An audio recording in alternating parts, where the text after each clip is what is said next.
നമസ്കാരം. Middle east വാർത്തകളിലേക്ക് സ്വാഗതം. ആദ്യം നോക്കാം പ്രധാന വാർത്തകൾ.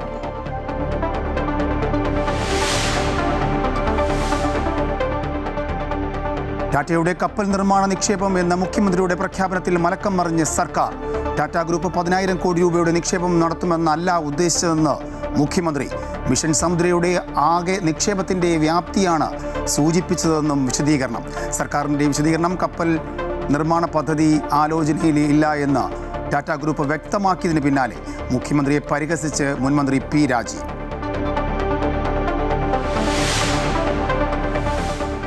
രാജ്യത്ത് അഭിമാനമായി ഇന്ത്യൻ റെയിൽവേ ആദ്യ ഹൈഡ്രജൻ ട്രെയിൻ ഫ്ലാഗ് ഓഫ് ചെയ്ത് പ്രധാനമന്ത്രി. സ്വന്തമായി ഹൈഡ്രജൻ ട്രെയിൻ ഓടിക്കുന്ന 5ാമത്തെ രാജ്യമായി ഇന്ത്യ. അമൃത് ഭാരത് പദ്ധതിയിലൂടെ നവീകരിച്ച റെയിൽവേ സ്റ്റേഷനുകൾ പ്രധാനമന്ത്രി നാടിന് സമർപ്പിച്ചു.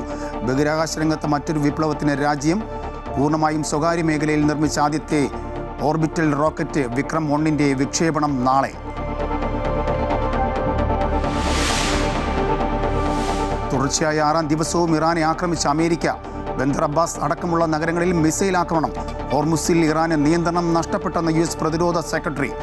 ഗൾഫ് മേഖലകളിലടക്കം ഇറാന്റെ ആക്രമണം. കുവൈറ്റിലെ വൈദ്യുതി ജലശുദ്ധീകരണ നിലയത്തിന് കേടുപാടുകൾ സംഭവിച്ചതായി സ്ഥിരീകരണം.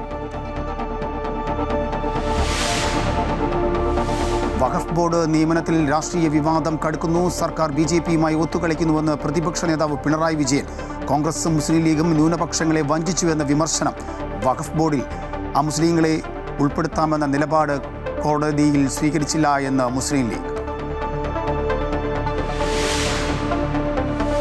കുവൈറ്റിലെ ഏറ്റവും അധികം മലയാളികൾ താമസിക്കുന്ന അബ്ബാസിയ ഉൾപ്പെടുന്ന പ്രദേശത്ത് സുരക്ഷാ പരിശോധനയ്ക്ക് സ്ഥിരം സംവിധാനം. നിയമലംഘകരെ പിടികൂടുന്നതിന് 24 മണിക്കൂറും നിരീക്ഷണം. ഇഖാമ, താമസരേഖകൾ എന്നിവ ഉൾപ്പെടെ പരിശോധിക്കും.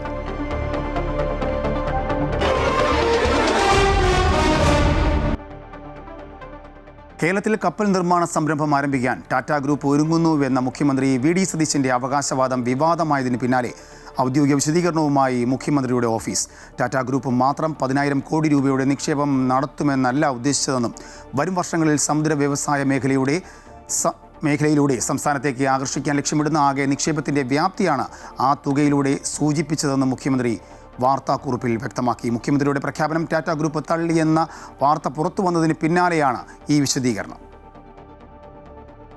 സംസ്ഥാനത്ത് നിർമ്മാണ സംരംഭത്തിൽ 10,000 കോടി രൂപ നിക്ഷേപിക്കാൻ ടാറ്റ ഗ്രൂപ്പ് പദ്ധതിയിടുന്നതായും ഇതുമായി ബന്ധപ്പെട്ട അനുമതിക്കായി ടാറ്റ ഗ്രൂപ്പ് അപേക്ഷ നൽകിയതായും ഒരു അഭിമുഖത്തിൽ മുഖ്യമന്ത്രി VD സതീശൻ പറഞ്ഞിരുന്നു. എന്നാൽ ദക്ഷിണേന്ത്യയിലോ മറ്റെവിടെയെങ്കിലുമോ ഇങ്ങനെയൊരു പദ്ധതി ആലോചനയിലില്ലെന്ന് ടാറ്റ ഗ്രൂപ്പ് വക്താവ് വ്യക്തമാക്കിയതായി ഇക്കണോമിക് ടൈംസ് റിപ്പോർട്ട് ചെയ്യുന്നതിന് പിന്നാലെയാണ് ഇപ്പോൾ ഒരു വിശദീകരണവുമായി മുഖ്യമന്ത്രിയുടെ ഓഫീസ് രംഗത്തെത്തിയിരിക്കുന്നത്.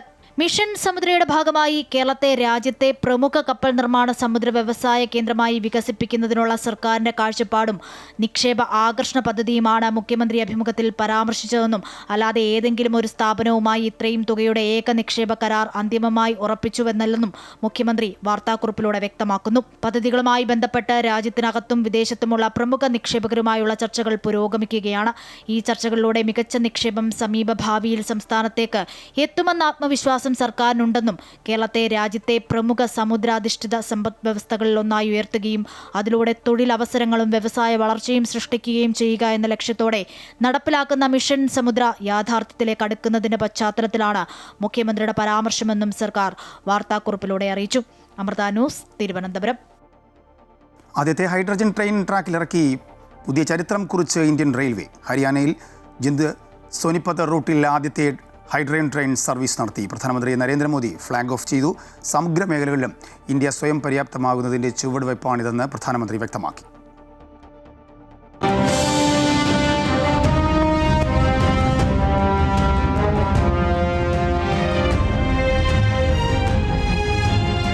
ഹൈഡ്രജൻ ഫ്യൂവൽ സെൽ സാങ്കേതിക വിദ്യയിൽ രാജ്യത്ത് ആദ്യമായി സർവീസ് നടത്തുന്ന ട്രെയിൻ ഹരിയാനയിലെ ജിന്ദ് റെയിൽവേ സ്റ്റേഷനിൽ പ്രധാനമന്ത്രി നരേന്ദ്രമോദി ഫ്ലാഗ് ഓഫ് ചെയ്തു.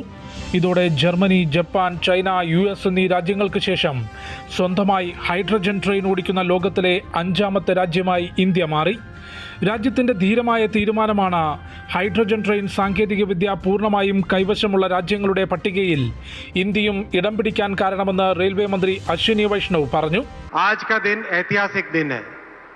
एक ऐसी टेक्नोलॉजिकल उपलब्धि भारत ने आज हासिल की है जो इसीलिए संभव हो पाई क्योंकि भारत के नेतृत्व ने एक ऐसा बड़ा संकल्प लिया कि हाइड्रोजन की पूरी टेक्नोलॉजी देश में विकसित करेंगे।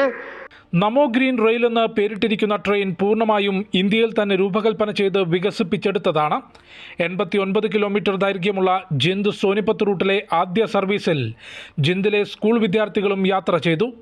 ഇത് സ്വപ്ന സാക്ഷാത്കാരത്തിൻ്റെ ദിനമാണെന്നും എല്ലാ മേഖലയിലും ഇന്ത്യ സ്വയം പര്യാപ്തത കൈവരിക്കുകയാണെന്നും പ്രധാനമന്ത്രി നരേന്ദ്രമോദി വ്യക്തമാക്കി. ചെന്നൈ ഇൻ്റഗ്രൽ കോച്ച് ഫാക്ടറിയിലാണ് ഹൈഡ്രജൻ എഞ്ചിൻ നിർമ്മാണം നടത്തിയത്. ഹൈഡ്രജനും ഓക്സിജനും സംയോജിപ്പിച്ച് വൈദ്യുതി ഉൽപ്പാദിപ്പിച്ച് പ്രവർത്തിപ്പിക്കുന്ന ട്രെയിൻ മലിനീകരണ തോത് കുറയ്ക്കും. രാജ്യത്തെ മറ്റു റൂട്ടുകളിലും ഹൈഡ്രജൻ ട്രെയിൻ സർവീസ് ആരംഭിക്കുമെന്നും റെയിൽവേ മന്ത്രാലയം വ്യക്തമാക്കി. അമൃത ന്യൂസ്, ന്യൂഡൽഹി. വികസിത ഭാരതത്തിന് കരുത്ത് പകർന്ന് അമൃത് റെയിൽവേ സ്റ്റേഷനുകൾ നവീകരിച്ച 75 അമൃത് സ്റ്റേഷനുകൾ പ്രധാനമന്ത്രി രാജ്യത്തിന് സമർപ്പിച്ചു. അത്യാധുനിക സൗകര്യങ്ങളോടെ കേരളത്തിൽ 6 അമൃത് സ്റ്റേഷനുകളാണ് ജനങ്ങൾക്കായി തുറന്നു നൽകിയത്.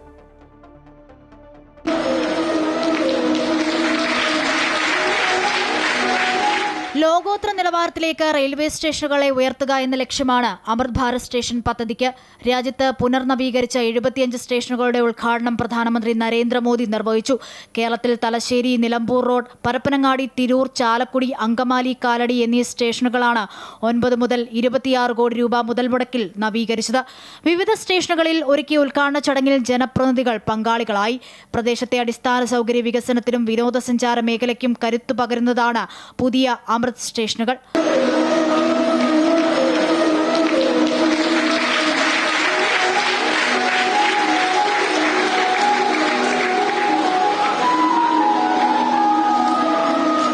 പ്രാദേശിക സംസ്കാരത്തിലും വാസ്തുവിദ്യയിലും അധിഷ്ഠിതമായ കെട്ടിട നിർമ്മാണം, വർദ്ധിപ്പിച്ച പാർക്കിംഗ്, യാത്രക്കാർക്ക് വിപുലമായ കാത്തിരിപ്പ് കേന്ദ്രങ്ങൾ, ശൗചാലയങ്ങൾ, സ്റ്റേഷനുകളിൽ സൗജന്യ വൈഫൈ, അനൗൺസ്മെന്റ് ഡിസ്പ്ലേ ബോർഡുകൾ, യാത്രാ സൗകര്യത്തിനായി ലിഫ്റ്റുകൾ, എസ്കലേറ്ററുകൾ എന്നിവയും ഭിന്നശേഷി സൗഹൃദ സംവിധാനങ്ങളും ഒരുക്കിയിട്ടുണ്ട്.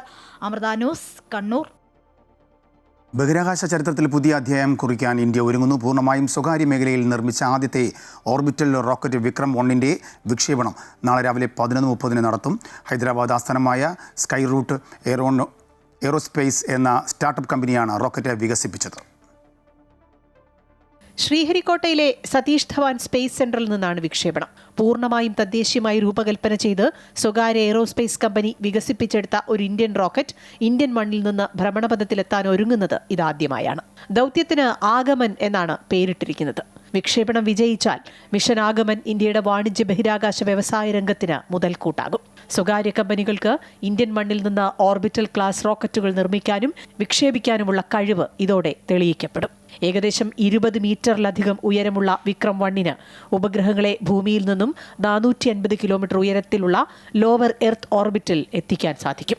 350 കിലോഗ്രാം വരെയുള്ള ചെറിയ ഉപഗ്രഹങ്ങളെ ഭ്രമണപഥത്തിലെത്തിക്കാനും ശേഷിയുണ്ട്. റോക്കറ്റിലെ ലിക്വിഡ് എഞ്ചിനുകൾ 3D പ്രിന്റ് ചെയ്തെടുത്തവയാണ്. കൂടാതെ ഭാരം കുറഞ്ഞ കാർബൺ കോമ്പോസിറ്റ് ഘടനയിലാണ് നിർമ്മാണം. ഗ്രാഹ സ്പേസ്, കോസ്മോസർവ്, ഡി ക്യൂബ്സ് എന്നിവയുടെ വിവിധ സാങ്കേതിക വിദ്യാ പ്രദർശന പേലോഡുകളും സ്കൈ റൂട്ടിന്റെ തന്നെ സ്കോപ്പ് പേലോഡും റോക്കറ്റ് വഹിക്കും. മിഷൻ ആഗമൻ കുതിച്ചുയരുമ്പോൾ സ്വകാര്യ ഇന്ത്യൻ കമ്പനികൾ പതിവായി ബഹിരാകാശ ദൗത്യങ്ങൾ നിർമ്മിക്കുകയും വിക്ഷേപിക്കുകയും നിയന്ത്രിക്കുകയും ചെയ്യുന്ന ഒരു പുതിയ യുഗത്തിനാകും തുടക്കമാവുക. ഹൈദരാബാദ് ആസ്ഥാനമായ സ്കൈ റൂട്ട് എയ്റോസ്പേസ് എന്ന സ്റ്റാർട്ടപ്പ് കമ്പനിയാണ് വിക്രം 1 വികസിപ്പിച്ചത്. മുൻ ISRO ശാസ്ത്രജ്ഞരായ പവൻകുമാർ ചന്ദയും നാഗ് ഭരത് ദാക്കയും ചേർന്ന് 2018 സ്കൈ റൂട്ട് എയ്റോസ്പേസ് സ്ഥാപിച്ചത്. News desk, Amrita TV. Wayanad ദുരന്തത്തിൽ സംസ്ഥാന ദുരന്ത നിവാരണ അതോറിറ്റിക്ക് അനാസ്ഥയുണ്ടായെന്ന് അമിക്കസ് ക്യൂറി. 5 തവണ ജില്ലാ അതോറിറ്റി മുൻകരുതൽ റിപ്പോർട്ട് നൽകിയിട്ടും സംസ്ഥാന അതോറിറ്റി അവഗണിച്ചുവെന്ന് അമിക്കസ് ക്യൂറി ഹൈക്കോടതിയിൽ സമർപ്പിച്ച റിപ്പോർട്ടിൽ പറയുന്നു. ഉദ്യോഗസ്ഥർക്കും കരാർ കമ്പനിക്കുമെതിരെ ക്രിമിനൽ നടപടി ഉൾപ്പെടെ സ്വീകരിക്കണമെന്നാണ് ശുപാർശ. ഹൈക്കോടതി ഡിവിഷൻ ബെഞ്ച് സ്വമേധയാ എടുത്ത കേസിലാണ് അമിക്കസ് ക്യൂറി റിപ്പോർട്ട് നൽകിയത്. പരിസ്ഥിതി അനുമതിയുള്ള പദ്ധതിയിൽ ഇടപെടാതെ അതോറിറ്റി ഫയൽ മടക്കിയെന്നാണ് വിമർശനം.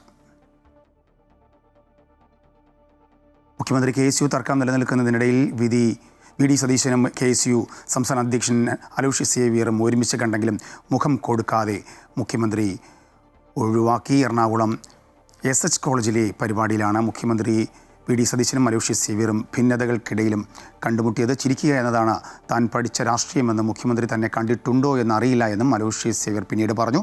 KSUവിൻ്റെ ചോരയും നീരും കൂടി ചേർന്നതാണ് ഈ സർക്കാരെന്നും അലോഷ്യസ് സേവ്യർ പിന്നീട് പ്രതികരിച്ചു.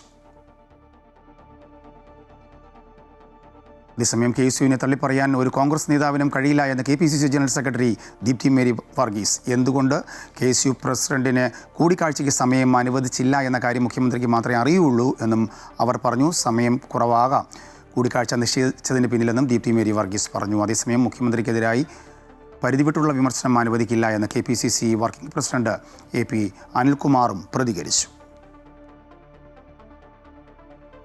സംസ്ഥാനത്തെ വൈദ്യുതി പ്രതിസന്ധി പരിഹരിക്കാൻ 200 മെഗാവാട്ട് വൈദ്യുതി വാങ്ങാൻ ഒരുങ്ങി KCB. KCBയുടെ അപേക്ഷ നാളെ ചേരുന്ന വൈദ്യുതി റെഗുലേറ്ററി കമ്മീഷൻ സിറ്റിംഗിൽ പരിഗണിക്കും. ഹ്രസ്വകാല കരാറിൽ ഉയർന്ന വിലയിൽ വൈദ്യുതി വാങ്ങുന്ന കാര്യവും KCBയുടെ പരിഗണനയിലാണ്.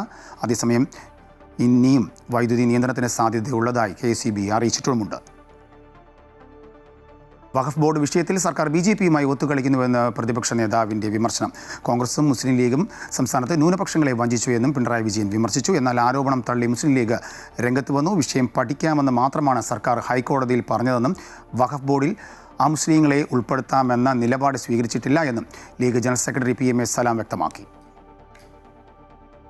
വഖഫ് ബോർഡുമായി ബന്ധപ്പെട്ട വിഷയത്തിൽ സംസ്ഥാന സർക്കാരിനെതിരെ രൂക്ഷ വിമർശനമാണ് പ്രതിപക്ഷം ഉന്നയിക്കുന്നത്. വഖഫ് ബോർഡിൽ അമുസ്ലിങ്ങളെ ഉൾപ്പെടുത്താനുള്ള നീക്കം സംഘപരിവാർ അജണ്ടയുടെ ഭാഗമാണെന്നും BJP ഭരിക്കുന്ന എല്ലാ സംസ്ഥാനങ്ങളിലും ഇത് നടപ്പാക്കിയെന്നും കേരളത്തിലും നടപ്പാക്കാൻ UDF സർക്കാർ ശ്രമിക്കുകയാണെന്നും പ്രതിപക്ഷ നേതാവ് ആരോപിച്ചു. സംസ്ഥാന സർക്കാർ BJPയുമായി ഒത്തുകളിക്കുകയാണെന്നും ഇതിലൂടെ വഖഫ് ബോർഡിന്റെ സ്വതന്ത്ര സ്വഭാവം നഷ്ടപ്പെടുത്താനാണ് നീക്കമെന്നും ആരോപണം. കോൺഗ്രസും മുസ്ലിം ലീഗും സംസ്ഥാനത്ത് ന്യൂനപക്ഷങ്ങളെ വഞ്ചിച്ചുവെന്ന് പ്രതിപക്ഷ നേതാവ് വിമർശിച്ചു. ഭേദഗതി അനുസരിച്ച് അമുസ്ലിങ്ങളെ വഖഫ് ബോർഡിൽ ഉൾപ്പെടുത്തിയത് BJP ഭരിക്കുന്ന സംസ്ഥാനങ്ങളിൽ മാത്രമാണ്.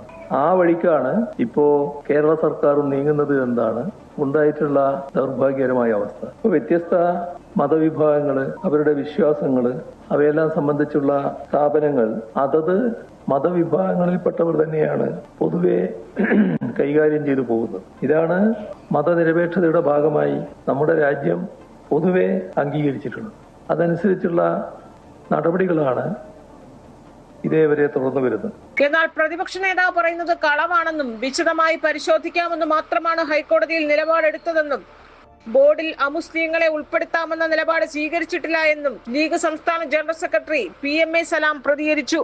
ഇതിന്റെ സാങ്കേതികവും നിയമപരവുമായ വ്യവസ്ഥകൾ പാലിച്ചിട്ടില്ല ഇത് രൂപീകരിക്കുമ്പോൾ എന്നുള്ളതാണെങ്കിൽ ഞങ്ങളത് പരിശോധിക്കാം എന്ന് കോടതിയിൽ പറഞ്ഞിട്ടുണ്ട്. അതാ ഞങ്ങൾ പറഞ്ഞിട്ടുള്ളൂ. അതല്ലാതെ 2 അമുസ്ലിങ്ങളെ വെച്ചോളാം എന്നൊന്നും ഞങ്ങൾ കോടതിയിൽ പറഞ്ഞിട്ടില്ല.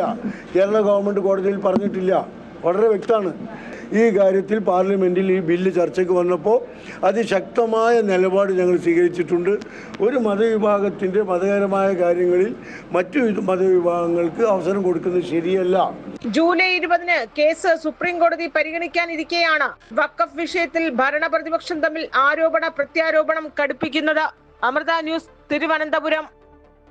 തുടർച്ചയായ 6ാം ദിവസവും ഇറാനെ ആക്രമിച്ച അമേരിക്ക. ഇറാന്റെ ബന്ദർ അബ്ബാസ് അടക്കമുള്ള നഗരങ്ങൾ അടക്കം ലക്ഷ്യമിട്ട് മിസൈൽ ആക്രമണമുണ്ടായി. ഹോർമുസിൽ ഇറാന് നിയന്ത്രണം നഷ്ടപ്പെട്ടെന്ന് US പ്രതിരോധ സെക്രട്ടറിയും വ്യക്തമാക്കി. അതേസമയം ഗൾഫിലെ അടിസ്ഥാന സൗകര്യങ്ങൾ അടക്കമുള്ള മേഖലകളെ ഇറാനും ആക്രമിച്ചു. ബന്ദർ അബ്ബാസ് അടക്കമുള്ള നഗരങ്ങളിലാണ് അമേരിക്ക ശക്തമായ മിസൈൽ ആക്രമണം നടത്തിയത്. ബന്ദർ അബ്ബാസിലെ പവർ പ്ലാന്റുകളും റെയിൽവേ സ്റ്റേഷനും ഉൾപ്പെടെ ആക്രമിച്ചു.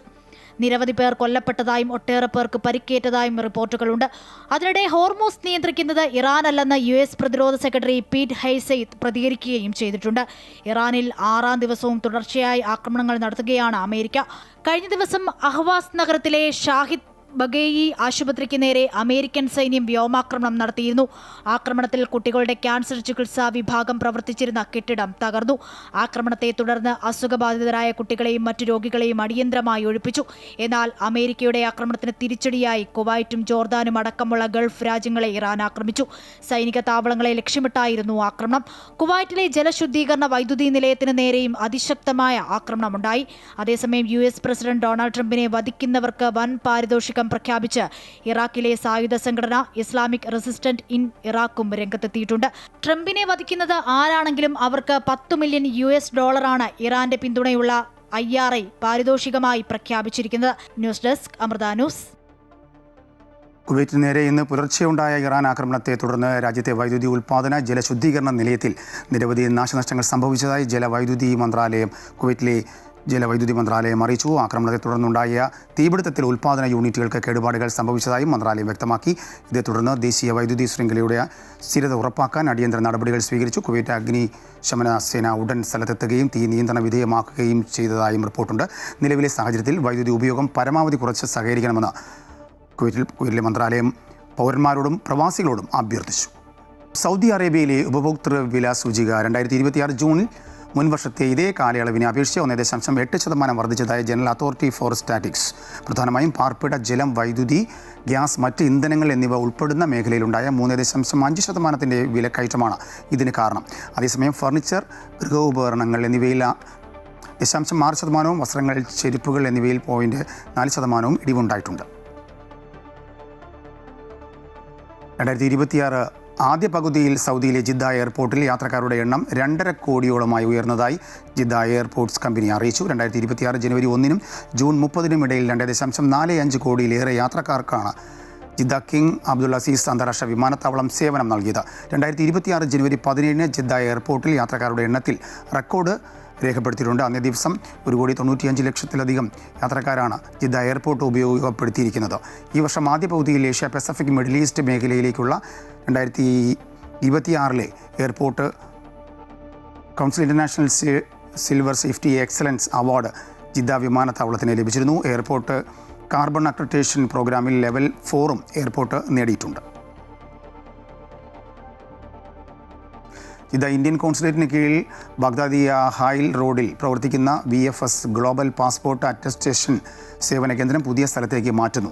ഓഗസ്റ്റ് 2 മുതൽ അൽ മുഹമ്മദിയ ഡിസ്ട്രിക്റ്റിലെ സുവേദ് ബിൻ സാക്കിർ സ്ട്രീറ്റിലുള്ള തഷീൽ കൊമേഴ്ഷ്യൽ പ്ലാസയുടെ ഗ്രൗണ്ട് ഫ്ലോറിലായിരിക്കും പുതിയ കേന്ദ്രം പ്രവർത്തിക്കുകയെന്ന് ഇന്ത്യൻ കോൺസുലേറ്റ് അറിയിച്ചു. ഓഗസ്റ്റ് 2 മുതലുള്ള എല്ലാ കോൺസുലർ അപ്പോയിൻമെൻറ്റുകളും പുതിയ കേന്ദ്രത്തിലായിരിക്കുമെന്നും സേവനങ്ങൾക്കായി മുൻകൂട്ടി അപ്പോയിൻമെൻറ്റ് എടുത്തിട്ടുള്ള ഉപഭോക്താക്കൾ ഈ തീയതി മുതൽ പുതിയ ലൊക്കേഷനെയാണ് സമീപിക്കേണ്ടതെന്നും ഔദ്യോഗിക അറിയിപ്പിൽ വ്യക്തമാക്കിയിട്ടുണ്ട്. കുവൈറ്റിലെ ഏറ്റവും അധികം മലയാളികൾ താമസിക്കുന്ന അബ്ബാസിയ ഉൾപ്പെടുന്ന ജലിബ് അൽ ഷുയ്ഖ് പ്രദേശത്ത് സുരക്ഷാ പരിശോധനയ്ക്കായി ആഭ്യന്തര മന്ത്രാലയം സ്ഥിരം സംവിധാനം ഒരുക്കുന്നു.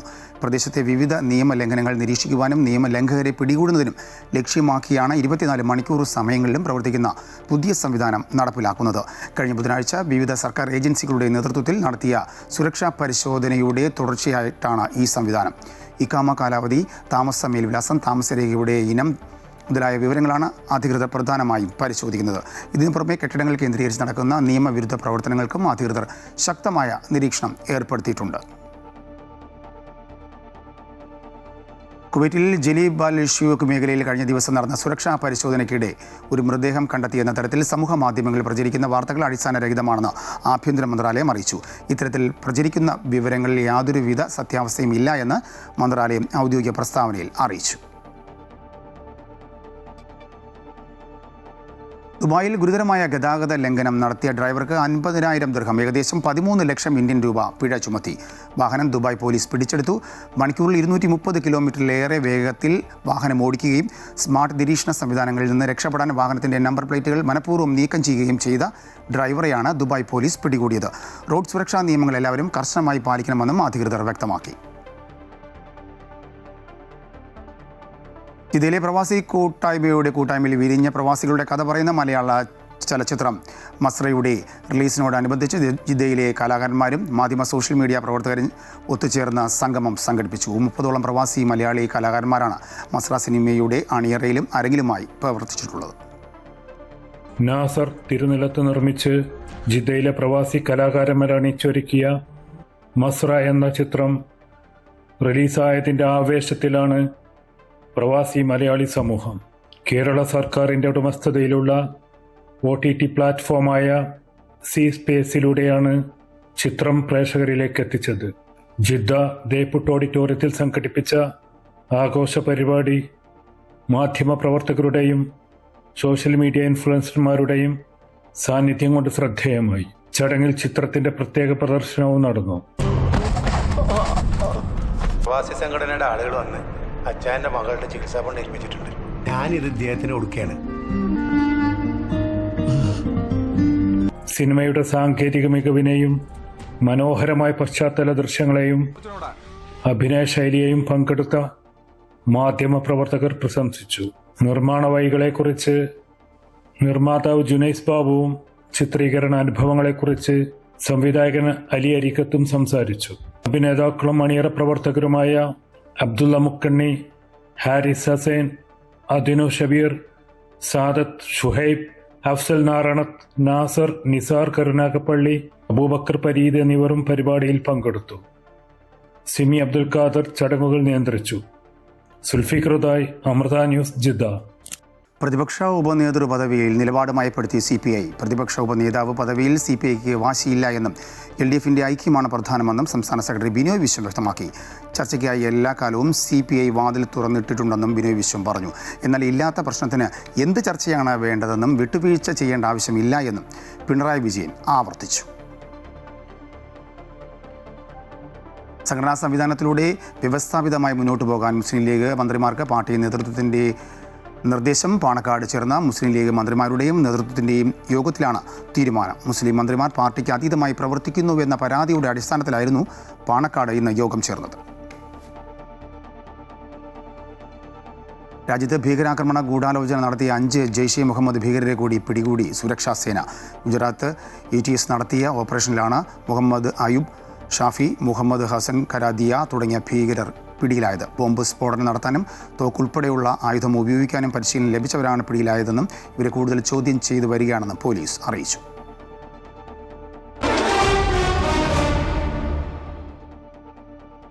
വെസ്റ്റ് ഇൻഡീസ് ഇതിഹാസ താരം ഗാരി ഫീൽഡ് സോബേഴ്സ് അന്തരിച്ചു. ക്രിക്കറ്റ് ചരിത്രത്തിലെ എക്കാലത്തെയും മികച്ച ഓൾറൗണ്ടർമാരിൽ ഒരാളാണ് വിട വാങ്ങിയത്. 89 വയസ്സായിരുന്നു. അന്ത്യം ബാർബറോഡ്സിലെ വീട്ടിലായിരുന്നു. 93 ടെസ്റ്റിൽ നിന്നും 832 റൺസും 235 വിക്കറ്റും നേടിയിട്ടുണ്ട്. 1965 മുതൽ 72 വരെ വിൻഡീസിന്റെ ക്യാപ്റ്റനായിരുന്നു. മേത്തർ ഈഗിൾസ് FC പന്തോളം സമർപ്പിക്കുന്നത് മേത്തർ ഈഗിൾസ് FC കേരള.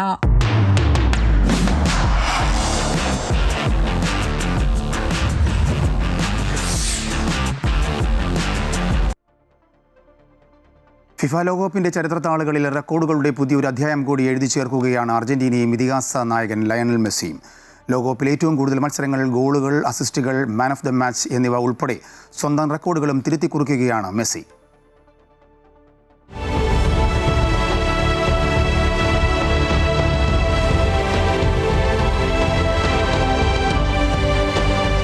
മുപ്പത്തിയൊൻപതാം വയസ്സിലും ലോകകപ്പ് റെക്കോർഡുകൾ തിരുത്തിയെഴുതുന്ന മെസ്സി ഏറ്റവും മികച്ച രാജ്യാന്തര കരിയറിലൂടെയാണ് കടന്നുപോകുന്നത്.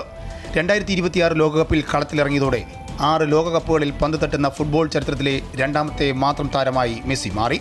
31 ലോകകപ്പ് മത്സരങ്ങളിൽ നിന്നായി 2400-ലധികം മിനിറ്റുകൾ ചെലവഴിച്ച മെസ്സിയാണ് ടൂർണമെന്റ് ചരിത്രത്തിൽ ഏറ്റവും കൂടുതൽ മത്സരങ്ങൾ കളിച്ച താരം.